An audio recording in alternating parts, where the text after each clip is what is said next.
primero tener 2 o 3 conceptos de recuerdo básico de lo que es la semiología abdominal y la importancia que tiene. Ya vieron la importancia que tienen los diagnósticos por imágenes en todo lo que tiene que ver en la patología abdominal, pero la semiología, es decir, todo lo que tiene que ver con el estudio de los signos y los síntomas y lo que nos aporta un buen interrogatorio, un buen examen físico, muchas veces nos pone en tela de juicio qué es lo que le está ocurriendo al paciente. Y es por eso que tener en cuenta que en este tipo de examen, la semiología juega un rol clave. Todo lo que tiene que ver con la tecnología aún no ha reemplazado estar al lado del paciente, examinar, tocar un abdomen. Eso no lo puede resolver nada, solamente nosotros, a través de tener un conocimiento, a través de utilizar el razonamiento clínico y aprender todo lo que vinimos usando a lo largo de todos los años, donde los diferentes elementos que hacen al examen abdominal en cuanto a la semiología, es decir, tener en cuenta la inspección, tener en cuenta la palpación, la percusión y la auscultación, juegan un rol determinante. En este caso, siempre hay que tener en cuenta que cuando nosotros revisamos a un paciente el abdomen, es importante primero hacer la observación. Porque en la observación ya nosotros vamos a ver las características de ese abdomen que nos puede llamar la atención. Ya de ver las características, si va acompañado o no de los movimientos respiratorios, si vemos la presencia de una distensión abdominal, si vemos la presencia de circulación colateral, si vemos la presencia de cicatrices. Es decir, que nosotros una observación pausada y atenta nos permite determinar ciertas circunstancias que pueden estar ocurriendo en el paciente. A veces un abdomen disarmónico, a veces la presencia de una gran masa que podemos ver a nivel del hipocondrio derecho. Es decir, la observación en el abdomen juega un rol determinante. Y muchas veces observar que podemos ver la presencia de alguna hernia, y para eso muchas veces la podemos poner de manifiesto a través de lo que son las maniobras de Valsalva. Es decir, que todos estos elementos los debemos tener en la inspección abdominal. Pero ¿qué debemos tener en cuenta? Que a diferencia de lo que muchas veces hacemos cuando revisamos un tórax, que hacemos primero la inspección, después vamos a la palpación, acá en el abdomen juega un rol determinante hacer en segundo lugar la auscultación, porque si nosotros palpamos o percutimos podemos cambiar la percepción de lo que son los ruidos abdominales. Entonces es importante que nosotros auscultemos al paciente y busquemos la presencia de lo que podemos encontrar, que fundamentalmente lo que vamos a encontrar en la auscultación del abdomen son la presencia de los ruidos hidroaéreos y ver las características de esos ruidos, si son ruidos normales, si son ruidos que están exaltados, si hay ruidos metálicos que nos sugieren que puede haber un obstáculo, es decir, los llamados ruidos de lucha, o que podemos tener directamente un silencio auscultatorio. Es decir, que si nosotros tenemos un silencio auscultatorio, ojo, es un signo de alarma. Estamos ante la presencia de un lirio. Después lo otro que debemos tener en cuenta es si auscultamos algún tipo de soplo, fundamentalmente pensando que podemos haber una patología a nivel de las arterias renales, a nivel de la aorta. Es decir, que son los elementos importantes que podemos encontrar nosotros en la auscultación.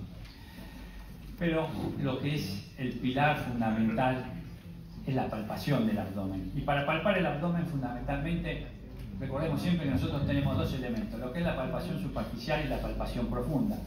La palpación superficial, que siempre lo vamos a hacer con la mano derecha, buscando en forma ascendente, haciendo movimientos muy suaves, buscando el estado que encontramos en la pared abdominal. Ese estado que puede estar aumentado de tensión o menos tensión, pero que muchas veces nos guarda importancia si encontramos signos de contractura. Sobre todo a lo que vamos a hablar después, que es el abdomen agudo. Generalmente hay que hacer diferenciación entre lo que es la defensa abdominal de lo que es la contractura abdominal. Si bien las dos son involuntarias, la defensa ocurre como una reacción aguda y refleja, mientras que la contracción generalmente es algo que está presente en una condición prolongada y generalmente puede estar hasta asociado a un proceso inflamatorio o a un proceso propio de una lesión muscular. También en la palpación podemos distinguir la presencia de masas y las masas muchas veces nos pueden orientar hacia patología tumoral, hacia procesos de alguna colección, es decir que guarda mucha relación y muchas veces puede ser también traducir la presencia de alguna hernia o eventración. Tenemos diferentes técnicas que podemos utilizar, desde empezar con la mano del escultor hasta hacer las maniobras, como dijimos, de tensión superficial y maniobras de esfuerzo, donde fundamentalmente levantar las piernas del paciente o la cabeza para contraer los músculos abdominales pueden poner de manifiesto la presencia de una hernia.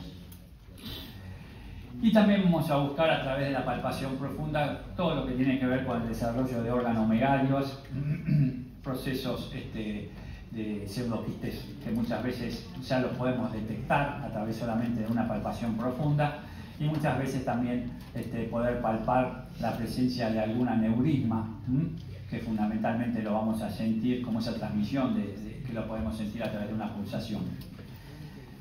Y obviamente buscar las contracturas de irritación peritoneal con los signos clásicos que se observan en cada una de las maniobras semiológicas para detectar determinadas patologías, como puede ser la maniobra de Murphy, para remarcar lo que puede ser un signo de una colecistitis aguda, la presencia de investigar en la zona de McBurney una reacción como consecuencia de una apendicitis, un signo de Blumberg con ese dolor a la descompresión, o el signo de Roxin que muchas veces se ve en los casos de apendicitis aguda cuando tenemos un dolor referido de la fosa ilíaca derecha al presionar sobre la fosa ilíaca izquierda.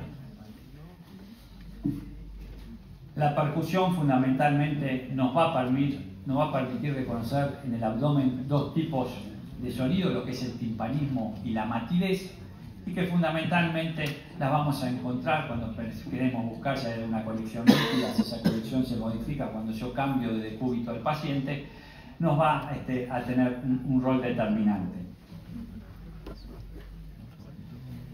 Repasado este aspecto semiológico de lo que nosotros vamos a utilizar cada día cuando examinamos un paciente con un abdomen agudo, vamos a introducirnos fundamentalmente en este tema que vamos a ver ahora.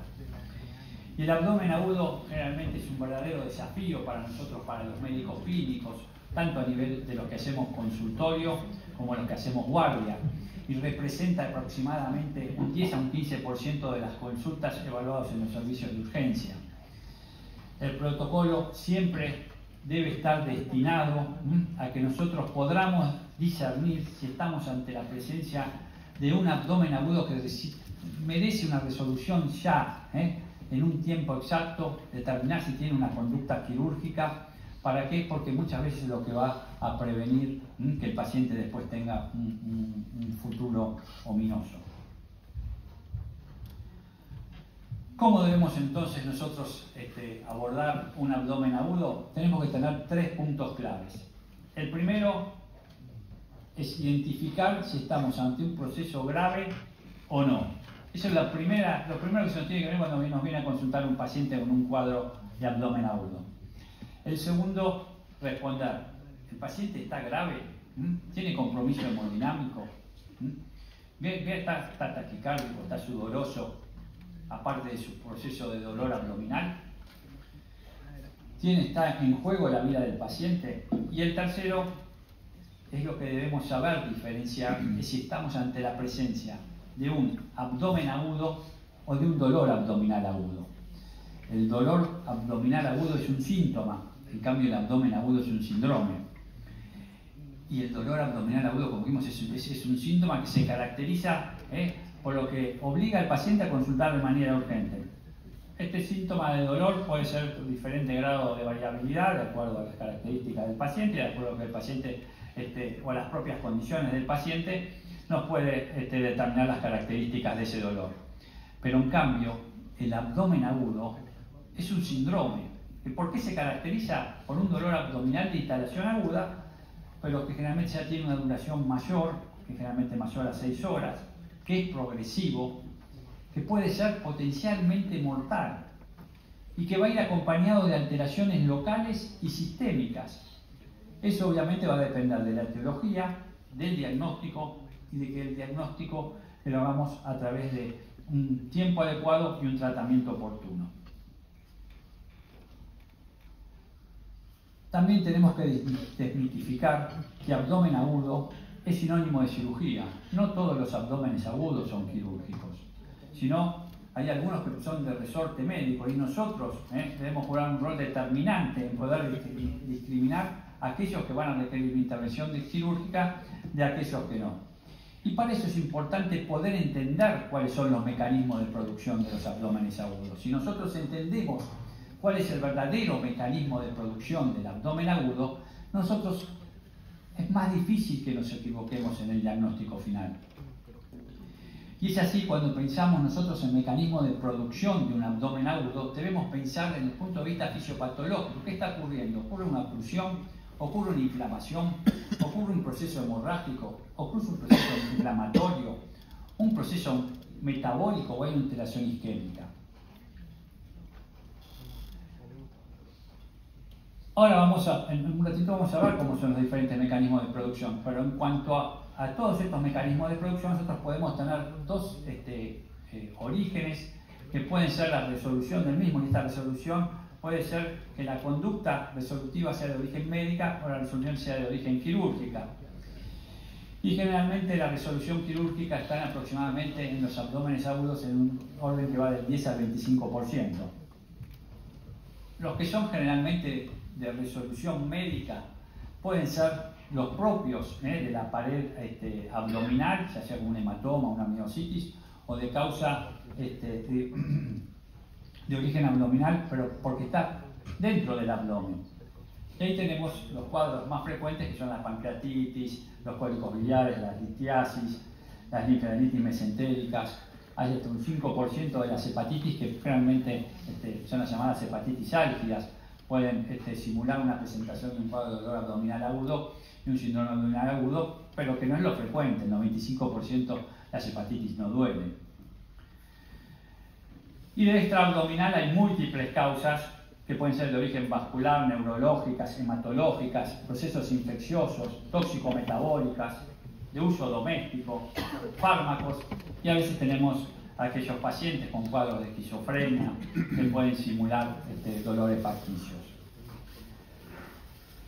Hay causas que son frecuentes de abdomen agudo quirúrgico, de los cuales la patología biliar, la úlcera perforada, la obstrucción intestinal, las hernias complicadas, los accidentes vasculares, el embarazo, la patología tumoral, la apendicitis aguda. Si bien hoy ya hay apendicitis agudas, son fundamentalmente aquellas apendicitis agudas que son no complicadas.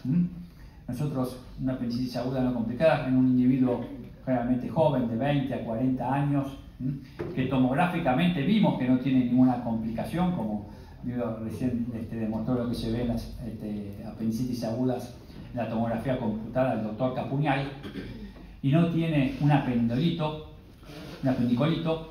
ese paciente puede ser pasible de tratamiento médico antibiótico. Generalmente utilizamos una ceftriaxona en una dosis de 1 a 2 gramos en 24 horas acompañado de metronidazol 500 cada 8 por 72 horas y después lo mantenemos 7 días más con tratamiento antibiótico oral. ¿Qué problema puede tener este tipo de tratamientos que no usamos la cirugía? Y tienen hasta un 30 o un 40% de que después a la larga recidiva.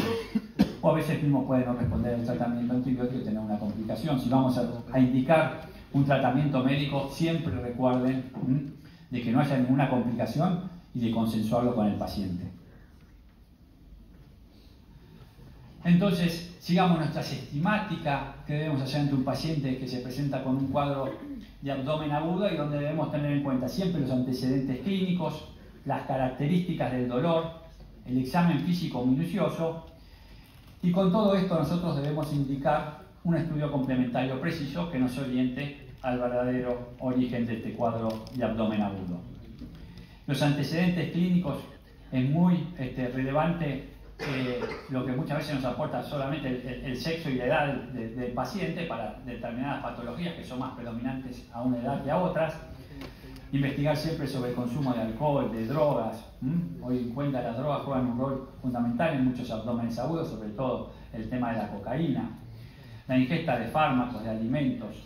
importancia a tener en cuenta la mujer en edad fértil, fecha de última menstruación, interrogar siempre sobre el color de las heces y la orina.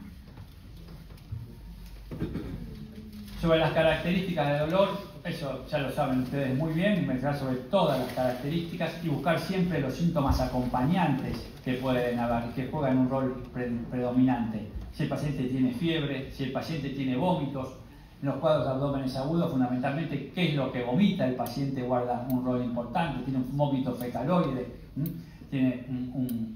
nos puede orientar en que estamos ante la presencia de un fenómeno obstructivo, la sintomatología urinaria, los trastornos ginecológicos, si tiene un componente respiratorio o no, y si va asociado a un cuadro de mareo síncope, que muchas veces puede poner en tela de juicio la ruptura de algún aneurisma de aorta abdominal. Y nuestro examen físico siempre debe ser minucioso, porque dijimos de entrada, nuestra primera parte, aparte de interrogar al paciente, ver su estado hemodinámico, nos puede marcar la gravedad y la conducta que debemos determinar en primera instancia. Y para eso, evaluar todo lo que son los signos visuales, evaluar la coloración de la piel, el estado de hidratación. Si nosotros hacemos correctamente un buen interrogatorio y un buen examen, muchas veces ya con esto solo tenemos el diagnóstico del abdomen agudo. Ahora, es importante a la hora de un paciente entonces con un abdomen agudo poder presenciar o interpretar cuáles pueden ser los diferentes escenarios posibles.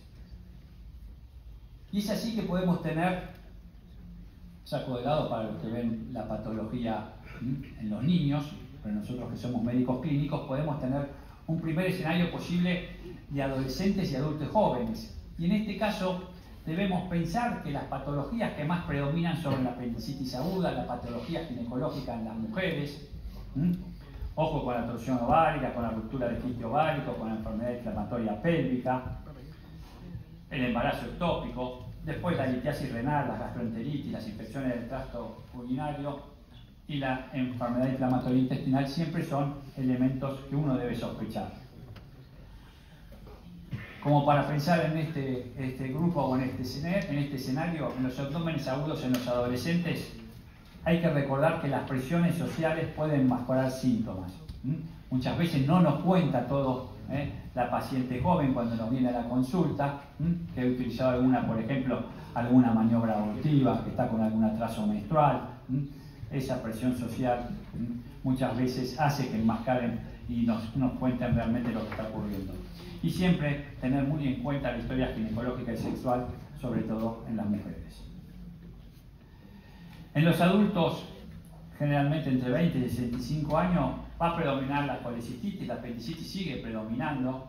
Ya podemos tener cuadros de diverticulitis aguda, de pancreatitis, cuadros de obstrucciones intestinales, úlceras pépticas perforadas y litiasis renal.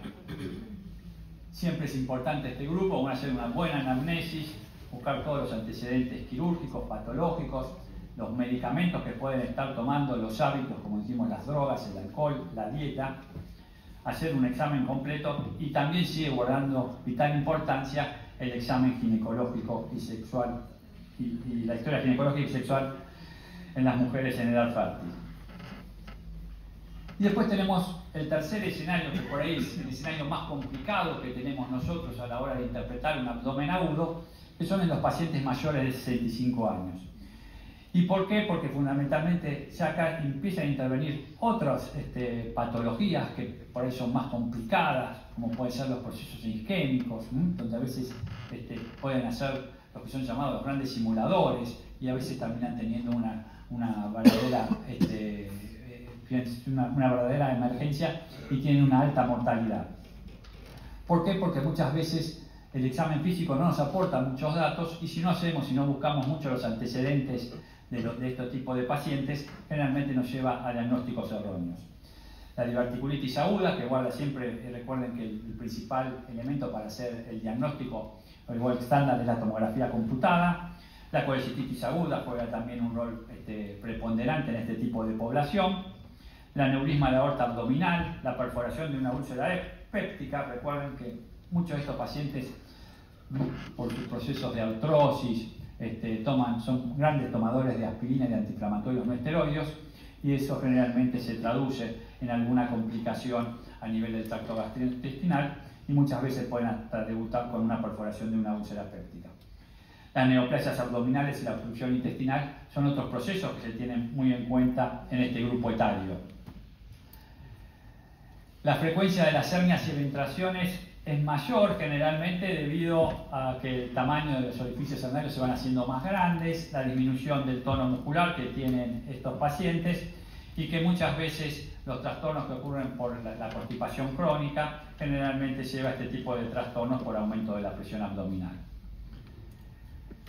Vamos a hacer algunas consideraciones en este tipo de población, fundamentalmente porque el anciano tiene un deterioro biológico progresivo y este deterioro biológico progresivo nos lleva a que tenga una depresión en su sistema inmune, a que tenga una disfunción del sistema neurohormonal y tenga un mayor desarrollo de aterosclerosis.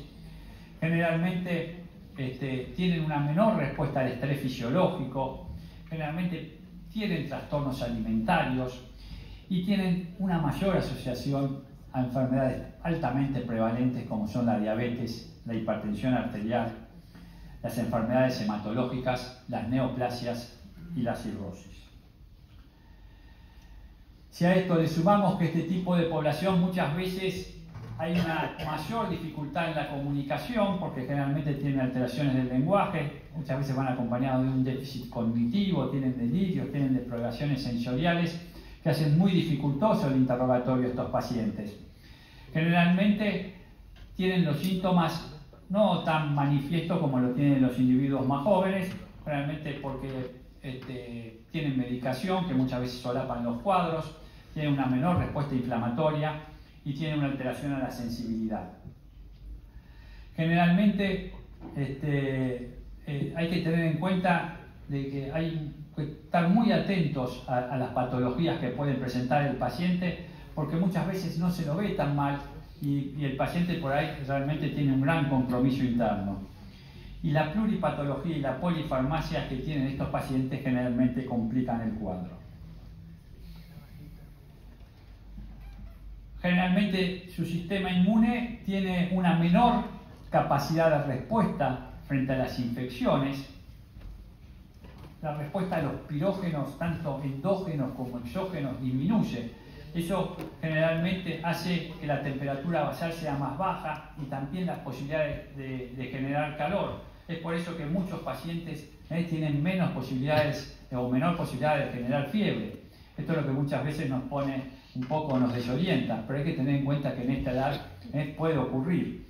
Y la hipotermia es 4 veces más frecuente en estos adultos mayores. Todo esto, ¿en qué se va a reflejar? En que la mortalidad y la morbimortalidad sea mayor en este grupo de pacientes. Hace entonces, como consideración final que podemos hacer de lo que es el abdomen agudo de los adultos mayores, que la historia clínica nos va a resultar más dificultosa, que los signos y síntomas tienden a ser más vagos y las manifestaciones más atípicas, y que los cuadros generalmente van a ser de mayor severidad porque se suman a las patologías previas del paciente, teniendo en cuenta que aparte van acompañados de una polifarmacia, un estado nutricional generalmente alterado y en muchos casos se asocia a fenómenos depresivos.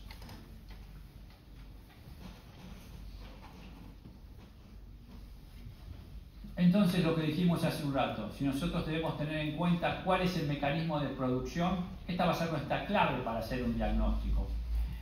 Eso, si bien muchas veces el mecanismo fisiopatológico del abdominal nos permite anticipar y buscar signos específicos, a veces la presentación no va a ser tal cual un libro. A veces siempre debemos nosotros sumar un punto más a nuestra evaluación, ser un punto más críticos, y tratar de utilizar el razonamiento y todos los conocimientos que tenemos para la hora de no equivocarnos y resolverle rápidamente al paciente, que muchas veces una resolución rápida le puede salvar la vida. Entonces vamos a ver los diferentes mecanismos que pueden ocurrir en un abdomen agudo. Y el primer mecanismo puede ser lo que conocemos nosotros como abdomen agudo inflamatorio, es decir, el localizado, donde el mecanismo generalmente es una inflamación de una víscera intraabdominal o suprareneo adyacente. Los cuadros típicos Lo constituyen las apendicitis, las colecistitis, las pancreatitis, la colitis complicada, la diverticulitis, la anexitis. La mayoría del itis nos traducen un proceso inflamatorio abdominal agudo. Las manifestaciones típicas de estos cuadros van a ser generalmente un dolor de inicio gradual, persistente, que se va a localizar a nivel de la víscera afectada. Si nosotros pensamos obviamente en la fosa ilíaca derecha, lo primero que vamos a pensar es en el apéndice, en el hipocondrio derecho, en la vesícula, en la fosa ilíaca izquierda, pensar en alguna complicación diverticular. La fiebre es un elemento acompañante. Ojo, en los pacientes ancianos y los inmunodeprimidos, buscar los síntomas asociados que pueden ir acompañados, las náuseas, los vómitos, la anorexia, y encontrar la presencia de una defensa abdominal localizada, generalmente nos está marcando la severidad del paciente, es decir, la presencia de un signo, en el caso de la apendicitis, de un lumbar positivo, generalmente nos está marcando que, como dijimos en la gran mayoría, la resolución sea quirúrgica. El laboratorio en estos abdómenes, fundamentalmente encontrar una leucocitosis con neutrofilia, un aumento de la PCR, nos están marcando signos de inflamación, y las imágenes, la radiografía directa de abdomen, la ecografía, la tomografía de abdomen, muchas veces en los cuadros dudosos nos pueden dar o determinar la resolución diagnóstica final. En cuanto a la apendicitis, es una de las causas con mayor prevalencia dentro de los procesos inflamatorios complicados y ocupa el primer lugar entre las causas más frecuentes de resolución quirúrgica. Afecta al 10% de la población a lo largo de la vida. Importante recordar siempre la característica que puede estar presente el orden cronológico del dolor, puede empezar en la zona epigástrica o en la zona a nivel periumbilical y luego irradiarse hacia la fosa ilíaca derecha. Encontrar un aumento en la temperatura diferencial y la defensa a nivel de la fosa ilíaca derecha son elementos claves a la hora de sospechar el diagnóstico. La ausencia de leucocitosis no descarta el diagnóstico, sobre todo en los extremos de la vida. Cuando muchas veces a través del examen no es todo tan claro, no encontramos un aumento de la temperatura diferencial, tenemos dudas en cuanto a la defensa a nivel de la fosa ilíaca derecha, o no encontramos la presencia de leucocitosis, ahí nos tenemos que valer de las imágenes. Y como se dijo anteriormente, la radiografía poco nos va a aportar en las apendicitis agudas, pero sí la ecografía puede ser de valor, porque es un elemento que es de rápido acceso, que tiene bajo costo. El único inconveniente es que es operador dependiente y si el paciente tiene mucho meteorismo o es muy obeso nos dificulta la observación, pero tiene, en el caso de la apendicitis, una sensibilidad del 75 al 90% y una especificidad que llega del 86 al 96%. Fundamentalmente la vamos a recomendar en niños, adolescentes y en las embarazadas. Cuando la ecografía no nos quita o no nos resuelve, bueno, ahí sí nos debemos valer, como se dijo muy bien el doctor Capuñal, la tomografía computada es un elemento muy importante a la hora de diagnosticar una apendicitis con una sensibilidad del 94% y una especificidad del 95%. La resonancia nuclear magnética puede ser una alternativa en ciertas situaciones, fundamentalmente de urgencia, fundamentalmente en la patología ginecológica, lo que tiene que es un costo elevado, baja disponibilidad, los tiempos de adquisición son un poquitito más largos y no se puede usar, ojo, en el primer trimestre del embarazo. El otro abdomen que podemos encontrarnos desde el punto de vista de su mecanismo de acción es que esto que haya sido una infección localizada se haya extendido, y entonces entremos en los cuadros de peritonitis, y acá el dolor es mucho más intenso, va a haber acompañado signos de toxicidad sistémica, va a haber rigidez abdominal generalizada, tenemos un abdomen en tabla, tenemos el famoso signo que encontramos nosotros de dolor a descompresión en forma generalizada o signo de Genot-Debussy, y generalmente a veces en las imágenes la presencia de un hemoperitoneo, que es ahí generalmente que lo encontramos un diafragmático, pone en tela de juicio algún proceso perforativo. Recordar que el abdomen agudo generalizado es una verdadera emergencia quirúrgica. No nos queda otro más que intervenir al paciente. La rigidez abdominal es el signo más alarmante y la ausencia de ruidos intestinales en un contexto del dolor severo es una bandera roja. El tercer mecanismo que nos puede ocurrir ante un paciente que se presenta con un abdomen agudo es que se nos presente con un abdomen agudo de origen hemorrágico. Y el mecanismo se da por un sangrado dentro de la cavidad peritoneana o retroperitoneal. El dolor generalmente también, en este caso va a ser de inicio súbito, puede ser difuso o localizado, depende de la fuente del sangrado, y va a ir siempre acompañado de los signos de hipovolemia. El examen físico, este es un elemento característico que generalmente lo encontramos blando, pero doloroso a la palpación profunda, con ruidos que pueden estar normales o ligeramente disminuidos, y que generalmente va acompañado de una palidez del paciente y que de acuerdo al grado de sangrado, el compromiso hemodinámico que tenga, que se va a ir presente. Es decir, que si el paciente ha tenido un sangrado importante, el paciente va a estar sudoroso, taquicárdico, pálido, hipotenso, y aparte le vamos a tocar el abdomen y va a estar blando. En algunos casos, como en el caso de las pancreatitis agudas hemorrágicas severas, que no son las frecuentes de ver, recuerden que la mayor cantidad de las pancreatitis agudas son pancreatitis en un 70-80% leve, pero hay un 20 o 10% que son graves, severas, que pueden ser verdaderos sangrados abdominales, y entonces encontramos signos característicos como puede ser el signo de Cullen, que es la equimosis periumbilical, o el signo de Gray-Turner, que es la equimosis en los flancos.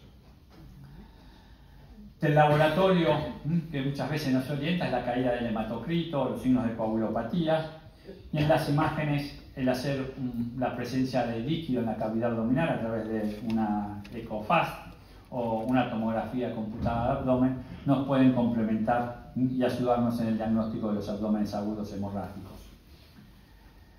Las etiologías pueden ser desde una ruptura de un aneurisma de aorta abdominal a un embarazo ectópico complicado, un folículo hemorrágico, rupturas de úlceras sólidas, sobre todo si el paciente ha tenido un traumatismo, tumores sangrantes hacia la cavidad abdominal. Y recordar que el embarazo ectópico es un trastorno que pone en peligro la vida de la paciente y constituye la primera causa a considerar dentro de los síndromes vasculares hemorrágicos agudos en la mujer en edad fértil. ¿Qué debemos recordar del abdomen agudo hemorrágico? Todo paciente con dolor abdominal de comienzo agudo, que a veces se puede irradiar al hombro, por tenerlo en cuenta, esa irradiación por hidratación del peritoneo nos puede llevarnos a un dolor referido hacia el hombro. En muchas oportunidades el abdomen es blando, es doloroso y va acompañado de una polidez generalizada, generalmente como secundario a un cuadro de anemia aguda. Es un elemento que debemos recordar siempre. Y la clave está en buscar esa disociación que puede haber entre el dolor y los signos de hipovolemia.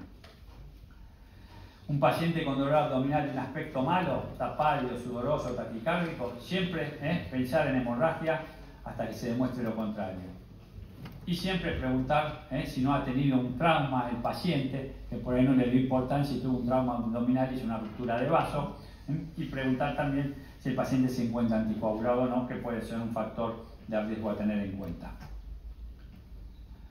El abdomen agudo isquémico generalmente viene como consecuencia de una interrupción del flujo sanguíneo, pero generalmente son individuos que tienen una predisposición para poder desarrollarlo.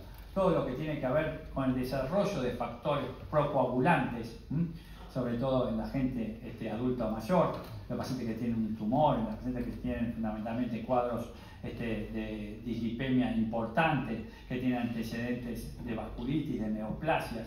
Todos estos factores pueden predisponer al desarrollo de un cuadro isquémico agudo.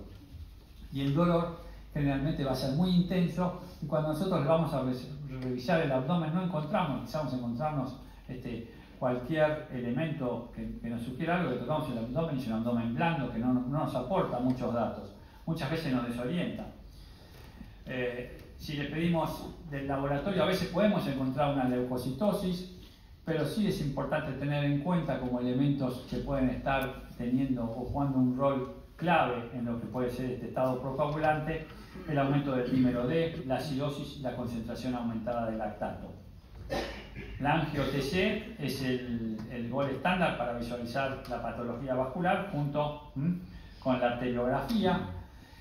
Los cuadros que generalmente responden a síndromes vasculares obstructivos abdominales generalmente son las isquemias mesentéricas, por oclusiones arteriales, lo más frecuente de ver, en un 70%, en un 10% venosas y en un 20% de origen por un bajo gasto cardíaco, por una hipovolemia, por una hipotensión sostenida.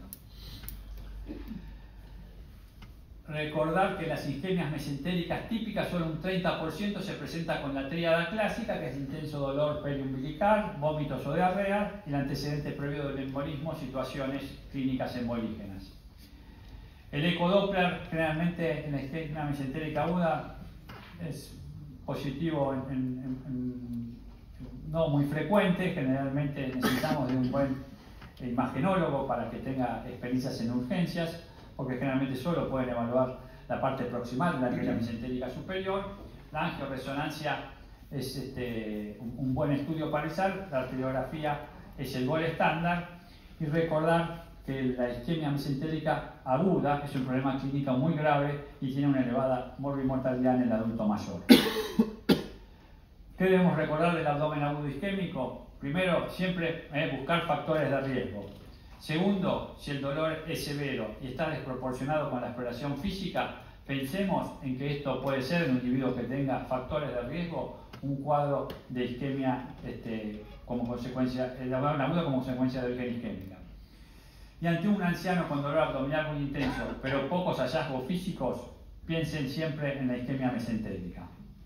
Si hacemos un diagnóstico en forma tardía, la mortalidad va a ser muy alta. El abdomen agudo metabólico es un mecanismo, siempre intervienen causas sistémicas que provocan dolor abdominal sin patología intraabdominal directa, que pueden ser por irritación neuronal o disfunción orgánica. El dolor es variable, van generalmente acompañadas de síntomas como vómitos, como deshidratación, alteraciones del sensorio.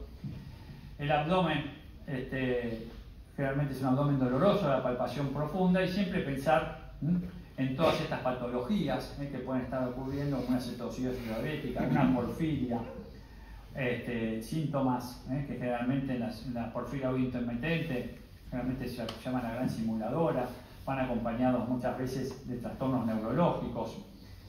En la uremia, en la intoxicación por plomo, yo recuerdo que cuando hacía guardia, nosotros siempre hacíamos el pasaje a la mañana, tomábamos la guardia, y había un paciente de unos 47 años, hacía guardia en el Hospital Fiorito, y hacían el pase de guardia y me dicen: mira, tenemos un paciente acá en la camilla que ingresó a las 12 de la noche con un cuadro de dolor abdominal intenso, forma difusa, le agarra por momentos cuadros cólicos.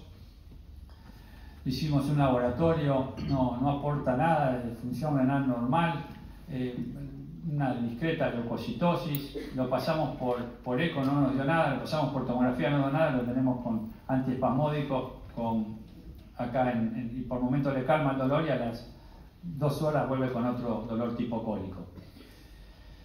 Bueno, cuando lo vamos en el pase lo voy a ver, lo empiezo a interrogar, ¿no? Le pregunté si había estado tomando algún tipo de droga, le pregunté en qué trabajaba. Y resulta que trabajaba como plomero, y trabajaba con plomo. Hoy se utiliza poco, pero este hombre que trabajaba con plomo, decía 20 años, digo: bueno, a ver, muéstrenme las encías. Y tenía una coloración grisácea de las encías, tenía una gingivitis de bulto. Le mandamos a hacer la plumbemia a la Facultad de Medicina y, bueno, obviamente dio positivo, tenía una intoxicación plúmbica.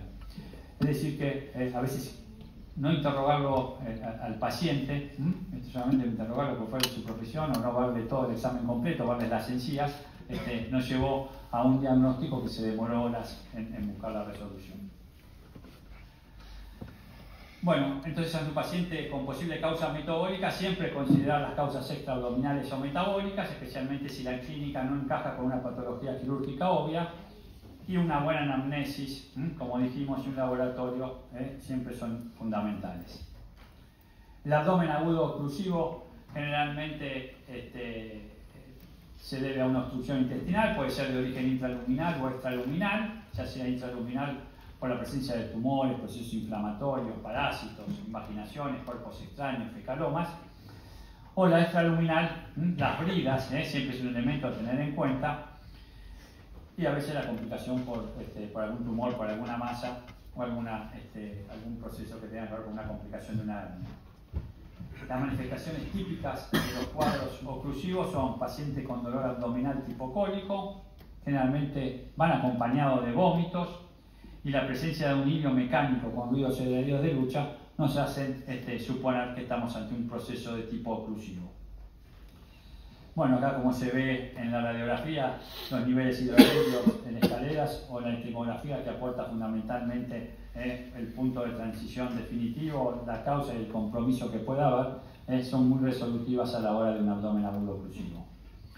Se considera que las neoplasias son la causa de obstrucción intestinal en un 16%, se va a incrementar obviamente con el correr de los años, porque la patología oncológica aumenta con los años.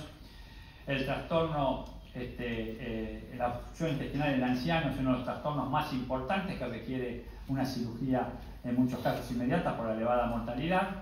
Los síntomas van a ser muy variables y van a depender sobre todo de la localización, de la obstrucción y de la causa, así como el tiempo transcurrido de que empiezas con la sintomatología, y generalmente estos pacientes van a tener como sintomatología típica un cuadro de torcijones, vómitos, distensión abdominal y alteración del ritmo intestinal. Y para terminar con el mecanismo de los abdómenes agudos perforativos, podemos decir que las causas más frecuentes generalmente son por perforación de una víscera hueca, donde la úlcera gástrica o duodenal o un divertículo perforado o una perforación apendicular o heridas penetrantes pueden ser las causas de un abdomen agudo perforativo, y menos frecuentemente alguna complicación en un traumatismo cerrado del abdomen o por una ingesta de un cuerpo extraño. Las características de estos pacientes es que van a tener un intenso dolor abdominal de comienzo hiperagudo y grave. El paciente se va a presentar con una contractura abdominal, puede presentar un abdomen en tabla, con ausencia de ruidos hidroaéreos. El neumoperitoneo, que es el signo de Joubert, que podemos encontrar la hipersonoridad a nivel de donde tenemos que encontrar la matidez hepática, o el signo de Popper, que es la manifestación radiológica, que se ve muy bien acá en la radiografía.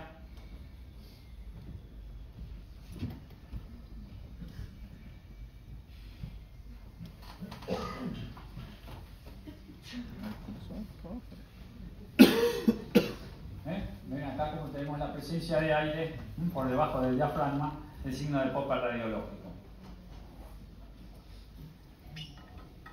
Para finalizar, después de ver si entendieron algo, les voy a presentar unos casos clínicos para que utilicen su aparatito y a ver cómo lo interpretan. Las banderas rojas claves en la evaluación de los pacientes con abdomen agudo. Siempre debemos tener en cuenta si el paciente tiene una reacción peritoneal localizada o generalizada, primera bandera roja. La segunda, si hay una respuesta inflamatoria en desarrollo, pirexia, leucocitosis, proteína C reactiva elevada, y si los síntomas duran más de 24 horas, ojo que es una segunda bandera roja. La acidosis y el aumento del lactato en sangre son marcadores de posible isquemia del órgano crítico, sobre todo en los pacientes adultos mayores. Y un paciente con dolor abdominal, abdomen blando y pálido, pensar siempre en una hemorragia para establecer una rápida intervención. Y con eso terminamos esta parte.